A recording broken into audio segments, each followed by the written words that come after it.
तो ठीक है गाइस, आज हमारा टॉपिक है the power of now chapter 3, moving deeply into the now. तो ठीक है, इसमें पॉइंट्स ज़्यादा है, 11 जितने पॉइंट्स है। तो इसके दो पार्ट बनाऊंगा। पहले पार्ट में मैं 6 पॉइंट डिस्क्राइब करूँगा और दूसरे पार्ट में दूसरे 6 पॉइंट को डिस्क्राइब करूँगा। तो ठीक है, पहले पॉइंट है don't seek your self in the mind. तो इसका मतलब है कि हमारा जो माइंड है उसमें बहुत सारे थॉट चलते रहते हैं और हम उसी में खुद को ढूंढते रहते हैं। मतलब हमारा जो पास्ट है उसमें जो थॉट है हम उसको खुद को उसके साथ जोड़ लेते हैं और हमें लगता है यही है। मतलब पास्ट में हमारा जो इंसिडेंट हुआ होता है, मतलब जैसे एंगर और डिप्रेशन, वो हमारे जो थॉट आते हैं हम खुद को उसके साथ जोड़ लेते हैं और हमें लगता है यही हमें। तो ईगो को हमेशा फियर होता है और वो हमेशा जो बाहर की चीज़ें हैं उसको हमेशा चाहता है और उसके पीछे लगा रहता है जब तक वो पा ना ले। तो ठीक है, इससे मतलब अगर हम अपने विचारों में खुद को ढूंढेंगे तो हमको ईगो ही मिलेगा, पर जो हम असली रूप है वो विचारों के ऊपर है। मतलब नो माइंड है, जो बीइंग है वही हमारा असली, मतलब असली हमारा पहचान है। तो ठीक है, दूसरा पॉइंट है end of the delusion of time. मतलब टाइम और जो माइंड है वो इंसेपरेबल है, मतलब दोनों एक दूसरे के साथ जुड़े हुए। अगर टाइम नहीं होगा तो माइंड भी नहीं होगा। मतलब अगर माइंड को मानना है तो हमें पहले टाइम को ख़त्म करेगा। टाइम मतलब जो हमारा विचार है वो पास्ट और फ्यूचर में जो भागता रहता है, वही जो थॉट्स है। अगर वो टाइम हट जाए तो सिर्फ माइंड नहीं बचे, मतलब नाउ एक वर्तमान ही बचता है। तो ठीक है, तो इसमें पूछा गया है कि टाइम तो बहुत कीमती है। मतलब अगर हमारे पास पास्ट नहीं होगा तो हम उससे कुछ सीख नहीं पाएंगे, और जो वर्तमान में अगर गोल नहीं होंगे तो उसके आधार पर हम प्रेजेंट में कोई उसका जो गोल है उसको पूरा करने के लिए कोई काम नहीं कर पाएंगे। जो जो टाइम है वो प्रीशियस है, मतलब कीमती है। तो यहाँ प्रोफेसर कहते हैं कि टाइम प्रीवियस नहीं है, पर जो नाव है, वर्तमान है, वो बहुत कीमती है। मतलब हम जो भूतकाल में जो गलतियाँ की है उससे हम वर्तमान में सीखते हैं, और जो भविष्य में जो गोल है उसका जो जो कर्म करना चाहिए वो भी हम वर्तमान में ही करते हैं। तो वर्तमान है वो काफ़ी कीमती है। तो ठीक है, थर्ड पॉइंट है नथिंग एक्सिट आउटसाइड द नाव। मतलब जो नाव है उसके बाहर कुछ भी नहीं है। मतलब जो हमारे विचार है वो सब भ्रम है। जो पास्ट और फ्यूचर है वो कोई इल्यूशन है, मतलब एग्जिस्ट नहीं करता।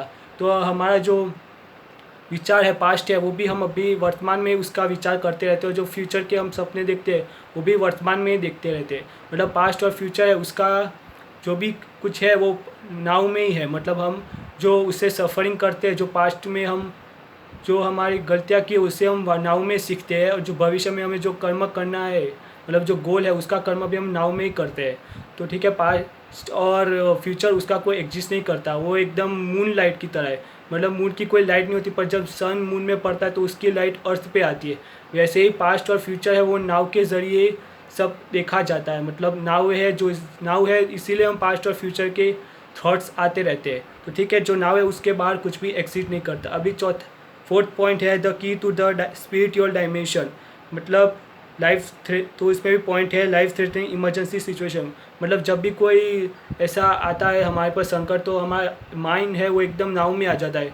मतलब जब माइंड एकदम नाव में आए तो टाइम एग्जिस्ट नहीं करता। मतलब अचानक से कोई ऐसा दौड़ना पड़ जाए, कोई इमरजेंसी आ जाए तो हमें विचार करने का कोई टाइम नहीं मिलता और हमारा जो मन है सीधा वर्तमान में आ जाता है। इसलिए लोग रेसिंग और माउंट क्लिम्बिंग जैसे खतरनाक काम करते हैं ताकि उनका मन वही लगा रहे। अगर उनका मन वहाँ से भटका तो उसके कारण उनकी मौत भी हो सकती है। तो इसके कारण वो अपने जो मन है वो उसका फुल अटेंशन जो काम है वही रखते हैं। तो ठीक है, इसे लोग डेंजरस एक्टिविटीज़ में भाग लेते हैं। तो ठीक है, जो एक जैन मास्टर था वो हमेशा अपने शिष्यों को एक क्वेश्चन करता रहता है कि what is at this moment is lagging. मतलब अभी क्या बीत रहा है। तो इसका जवाब केवल सिर्फ नाव में आके हम दे सकते हैं। मतलब अभी जो बीत रहा है वो नाव है, मतलब नाव ही है जो पासिंग हो रहा है। तो इसका हमें आंसर भी नाव में आके दे सकते हैं, हम माइंड के स्टेट में आके नहीं दे सकते। तो ठीक है, फिफ्थ पॉइंट है असेसिंग द पावर ऑफ नाव। मतलब द पावर ऑफ नाव को हम कैसे एक्टिवेट करें। तो इस पर प्रोफेसर एखार्ट टोले कहते हैं कि अगर हमें नाव में आना है तो हमें जो थॉट है, इमोशन, उसको ऑब्जर्व करना पड़ेगा। जो जो हमारे पास्ट की सफरिंग है और जो फ्यूचर के थॉट है उन सबको ऑब्जर्व करेंगे तो इसकी प्रैक्टिस करनी पड़ेगी। जो इससे कारण धीरे धीरे हमारा जो मन है वो नाव में आता रहता है। तो ठीक है, सर्टन सिचुएशन, मतलब जो कुछ सिचुएशन ऐसी होती है जिसमें मतलब जो डेथ आती है तब हमारा मन सीधा वर्तमान में आ जाता है। मतलब उस वक्त हमें सोचने का कोई टाइम नहीं होता। मतलब जब मौत आती है हम कुछ सोचते नहीं, इसलिए टाइम वहाँ एग्जिस्ट नहीं करता, इसलिए हम फुल्ली तरह से प्रेजेंट हो जाते हैं। तो ठीक है, ऐसे कोई भी संजोग जब आते हैं हमारे जीवन में तब हमारा जो मन है वो एकदम से नाव में आ जाता है। मतलब सोचने का टाइम ही नहीं मिलता। इसीलिए वहाँ कोई सफरिंग नहीं होता उस पल में फुल्ली अटेंशन एक माइंड होता है।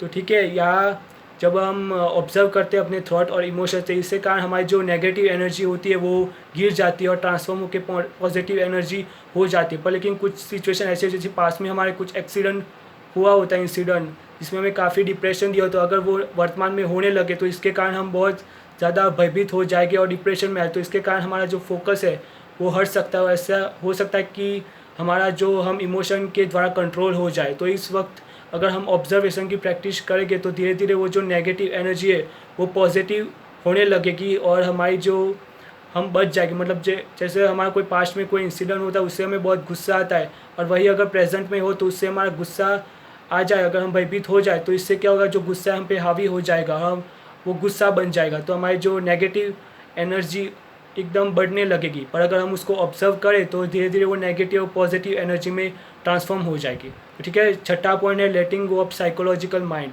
मतलब साइकोलॉजिकल टाइम, यानी इसमें दो टाइम की बात की, क्लॉक टाइम और साइकोलॉजिकल टाइम।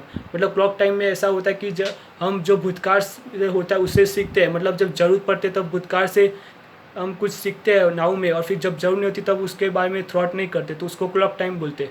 अगर भूतकाल का कोई विचार आए, अगर हम उसमें खो जाए, जैसे कोई एंगर का थॉट आए, हम एंगर के इमोशन में बह जाए, तो उसको साइकोलॉजिकल टाइम कहा जाता है। वैसे हम फ्यूचर का कोई गोल हो और उसका जो कर्म अभी वर्तमान में करते हैं फुल्ली अटेंशन से, तो उसको क्लॉक टाइम कहा जाता है। पर अगर हम जो भविष्य का कोई सपना उसमें खो जाए और भविष्य विचार में खो जाए तो उसको साइकोलॉजिकल टाइम कहते हैं। तो क्लॉक टाइम अगर हमें करना हो तो उसकी प्रैक्टिस करनी पड़ती है, वरना धीरे धीरे क्लॉक टाइम है वो सीधा साइकोलॉजिकल टाइम में ट्रांसफॉर्म हो जाएगा।